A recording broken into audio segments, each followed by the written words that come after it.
Good Wednesday morning, everyone. Welcome back. You're watching the Kaiser Report. Kaiser is at the groomers this morning. We took him there early, so he's getting all prettied up for the onset of springtime. So he's been a little shaggy for the winter, and we're going to have him back to looking like a poodle one more time. And he'll be back with us this afternoon. But I thought I'd get an early one out to you today based on the fact that we've had a visit here in the United States from Netanyahu that's been going along pretty well, in my estimation. And the shock for the Democrats, the shock of the day for the Democrats, that are weeping and crying in the aisles and marching in the street in front of U.S. aides and so on, is that he has now said that we would take over Gaza Strip and make it into the Riviera of the Middle East. And that is just driving people absolutely nuts over this. And whether or not it will happen, or is it a bargaining chip, as he does use from time to time, to get someone to sit at a negotiating table and come up with common sense structures that will make sense and last in that region, which we have had an experience there with him before with the Abraham Accords. And that was let to fall apart by the Biden-Harris administration, along with a lot of other things. And they are massively trying to regroup themselves as the Democratic Party and tell us that they're going to come back very strong and probably regain the House and the Senate in 26, which I have very, very high doubts of that ever happening, now that the uncovering is taking place all through the administration, looking at where the dollars went and where the audits need to be taken place. And we all heard and we all know about their displeasure of finding the free-for-all that they were having over at USAID's, and they can cry all they want about it and say that it's up to the Congress to disapprove or approve these things. However, if you look back in history, which very few people do anymore in the news media, you will quickly find out that this was a John F. Kennedy executive order, which can be canceled by another executive order. There is no doubt in my mind that that can be done and taken care of quite easily by this administration.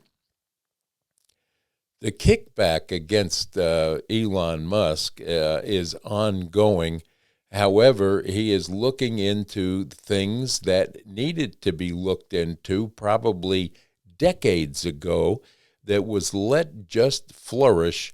And then through the Biden-Harris administration and their push for DEI, it came to light that we wasted billions and billions of dollars under the guise of U.S. aid to do these DEI things, such as trans operas in foreign countries, trans education in foreign countries, and so on and so on. The list is mind-boggling when you take a look at what was uncovered just in that agency alone. So we would have to say, I applaud. It's wonderful getting up every day, turning on the news and hearing what has taken place with this new administration that should have been done all along. Folks, we made the right decision in coming out in a landslide and electing this president back in office that is going to take this country and put it back on track according to what the founders of this country, the fathers of this country, had envisioned for us, and it's working, much to the chagrin of most of the Democrats. Well, just take a look here. I am your retribution. I am your retribution.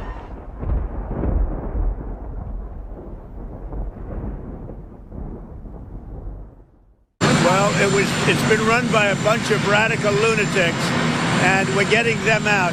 USAID, run by radical lunatics, and we're getting them out, and then we'll make a decision. And tonight, Musk working to shut down the humanitarian agency USAID or vastly reimagine the agency. Workers informed to stay home. We spent the weekend feeding USAID into the wood chipper. Hell yes. It was late last week that the Doge team showed up at USAID offices in Washington and demanded access. USAID employee Christina Dry described the scene. Doge was in the building. We took down our pride flags. I took out any books I felt would be incriminating. No one was talking. Hey, wait a minute now. Wait a minute. Oh. We took down our pride flags. I took out any books I felt would be incriminating. Think about that. This is about termination and obliteration of the major foreign aid programs of the United States of America. This is a constitutional crisis that we are in today. Let's call it what it is. What kind of country is this man turning our country into? What kind of country are we becoming? It is embarrassing to read the headlines.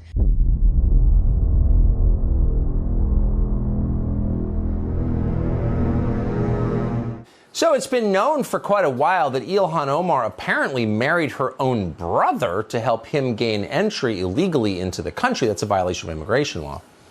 That actually happened, it turns out. And now we're learning the FBI had evidence to confirm it, but didn't do anything about it. What kind of country are we becoming? Funny, I was thinking the same thing. And now back to your regularly scheduled program. And I want to apologize. I want to say I'm sorry that you have to put up with this offensive bullshit coming out of this White House.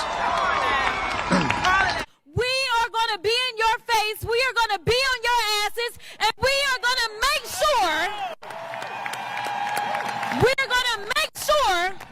you understand what democracy looks like. We have convened here in the right place, the Treasury Department. We have got to tell Elon Musk, nobody elected your ass. Elon Musk wants everyone in America to be at the mercy of Elon Musk. We are here to fight back. These white men are dangerous. No one is to go near them. Every movement needs a scrappy little dyke, and I am that person. And goddamn it, shut down the Senate!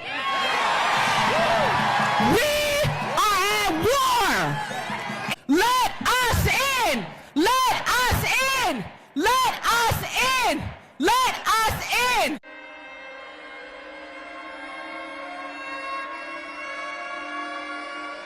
Okay, so you are aware this agency is very busy currently, and they are not able to take a meeting currently.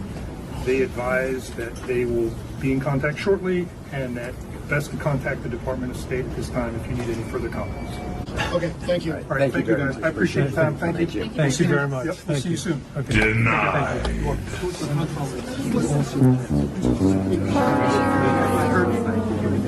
Yeah, get him out. Get him the hell out of here. Get him out of here. Get out.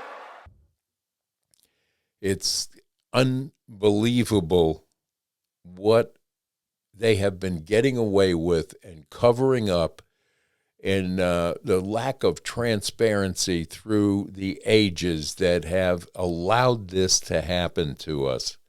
It's almost incredible when you stop and think about how much wasteful spending we have taken for granted here, and the fiefdoms that were allowed to flourish under certain administrations and no checks and balances anywhere. They can't find half of the money that they can account for, and that goes right through, including the Pentagon, when you think about the waste that has been taking place there. So we're looking at cleaning up the budget once and for all, and they're not happy on the other side of the aisle, and we have a handful of rhinos that are just as unhappy with what's going on there. So with that, we'll see what comes up next. But right now, their hair is on fire across the nation in legacy media and certain Democratic strongholds about this Gaza mention. And I believe it's probably going to work. At least it'll work on getting the major players in the Middle East to come to a discussion about how this can be thwarted and how this can end the war, and we'll have peace across that nation one more time. And I believe if we have to go in there, he's not talking about sending troops in there. He's talking about disarming unexploded bombs, cleaning up the mess. And if you looked today at the news that they're showing what's left of Gaza, it looks like a war zone, and it does need to be cleaned up. And it could be made into something that would not only house people, but give the people of Palestine a place to be proud of, rather than a place for somebody running around in a Toyota truck firing AK-47s in the air, threatening, do it our way or you die. This is not a profitable situation for any nation. So let's hope that some good comes of this. The visit by Netanyahu, I believe, was a sign that we are going to work together on some sort of a peace agreement along the lines of making it better, not continuing a 1,000-year war between peoples that will never settle for peace. And those people need to be taken care of. And I think Netanyahu has done a good job at pointing that out to the world. So, in other news, we have, it's Wednesday, and it's 16 days into a presidential experience that when you wake up in the morning, it's almost fun to turn on the news one more time. And it hasn't been for a number of years, and that is a direct reason for the involvement of the Democratic Party letting or controlling the mainstream media for their narrative and their narrative only.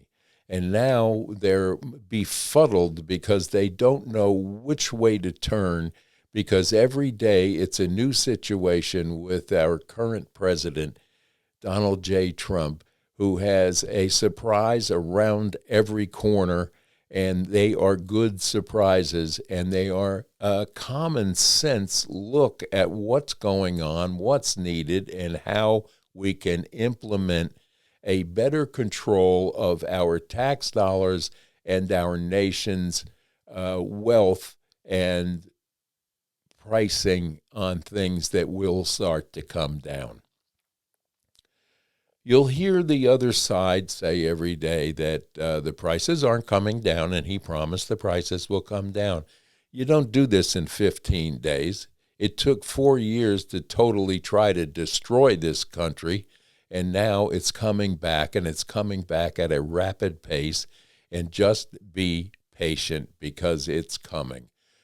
prices will fall, oil will go down, and we are going to be independent on energy one more time and actually start to sell our energy into the places that do not need to be making money on energy to use against us.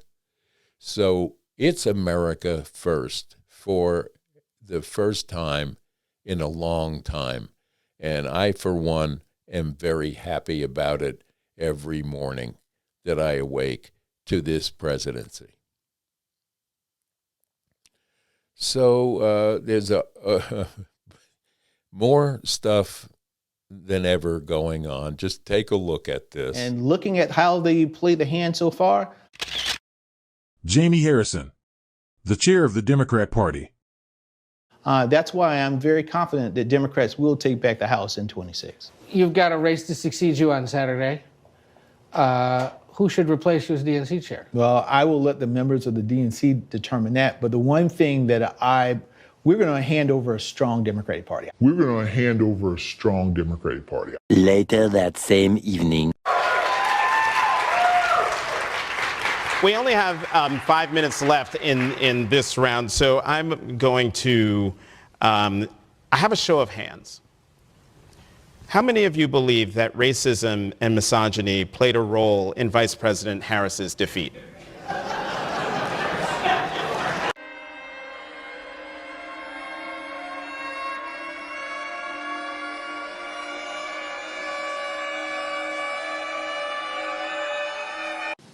Think about that. Okay. So that's good. You all pass. We're gonna lose, man. We're gonna. Oh, God! We're gonna fucking lose. Shut up, King. Looking ahead, yeah. Should Kamala Harris run again? Yes, she wants to. You think she could win? I believe she can. I mean, if I didn't believe Kamala Harris could win, I wouldn't have worked as hard as I did to help her win this last time around. Huh? Please, please, please, please, please, please, please, Lad, please. You can't just wish on a star and expect things. According to a survey by Echelon Insights, 41% of likely Democratic voters would back Harris if the primary were held today, putting her far ahead of California Governor Gavin Newsom at 8% and Pennsylvania Governor Josh Shapiro at 7%. Okay, I can first. It's now Kansas City 21, New York 17. To the Democrats, I say, be careful what you wish for. Interesting times that we live in. We're living in time right now that is fun to watch what's taken place.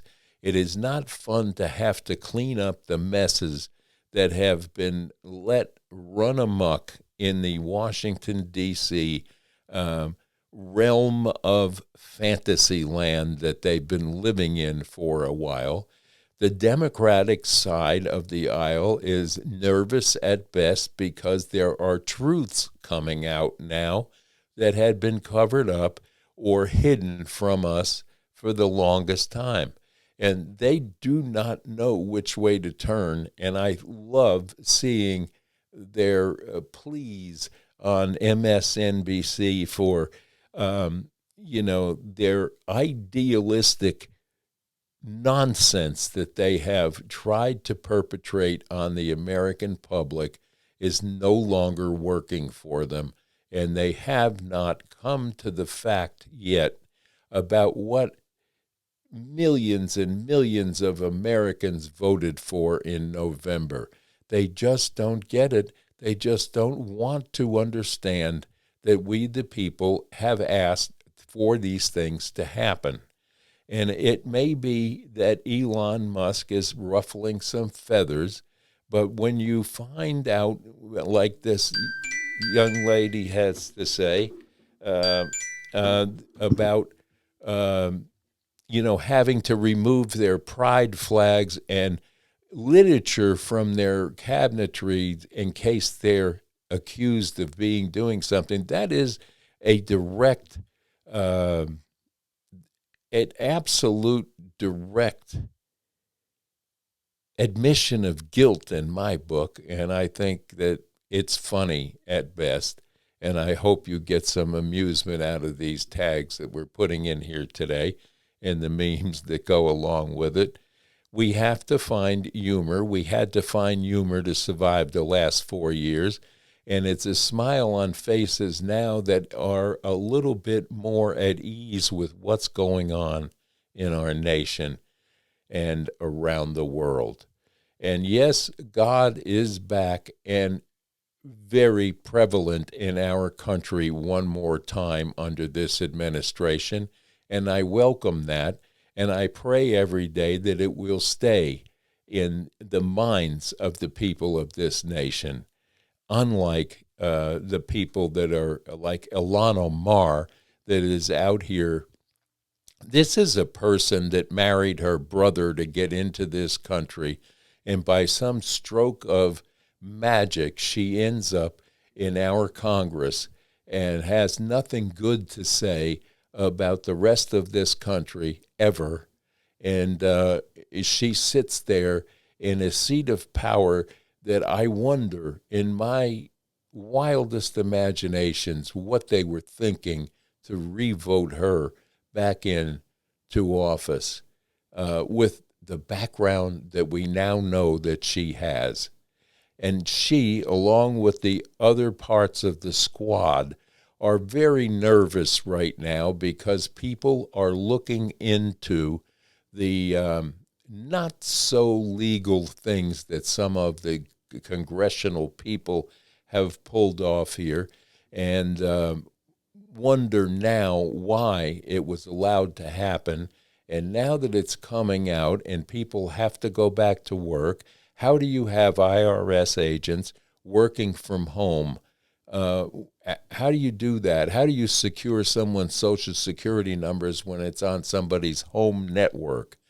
It's not a good deal, is it, to have that kind of exposure with people that are sitting at home working every day in their pajamas, playing video games, and God knows what else. But anyway, that's coming to a screeching halt very soon. They have to go back to work. The buyouts for early retirement there are an incentive for them to leave with their heads up, and the ones that refuse to do that will find a tough road to hoe, union suits or not. It's not going to help them one bit. You are hired to do a job, and if you're not showing up for that job, you lose it. And that's the simple truth of it all, and therein lies the common sense approach for what this Doge was put in place to do. Find the waste, cut the waste, balance the budget, and make people that are employed by this government do the work they were employed to do in a fashion that they were told to do it in. It's no longer a free-for-all for freewheeling, stay-at-home government employees, and then to look into the NGOs that are taking advantage of all of the programs that we have set up to help other countries have been abused. And it's been abused and found out, and now it's going to be fixed. So this is Wednesday's report. It's always good to come and see you. I can't wait to see my little boy Kaiser today after the groomer. I'm sure he's going to be a handsome fellow, and we'll post a picture of that for you in tomorrow's broadcast. So I would like to wish you all a very, very happy and constructive Wednesday. Take a look at the news. Pam Bondi has been pushed through, and we'll be taking the oath, and that is a welcome sight. And hopefully Tulsi Gabbard and the others, RFK Jr. and so on, will be confirmed as well. and then we can get the business of the nation on full steam ahead and enjoy our country one more time and be proud of the government that we have in place to do the job. When the Democrats wake up and realize what we voted for, then maybe they'll make better changes than they made here in the clip you just saw as far as what they intend to do. Because when I listened to it, it was just more of the same over and over again. It doesn't work. The definition of insanity is doing the same thing over and over and expecting a different result. And we have woken up to what was going on there. So stay strong, stay safe, and stay tuned to the Kaiser Report for further commentary, a look around Appalachia, and some really good news bits that we're getting now as a result of this administration. So bye-bye, and have a great Wednesday. God bless.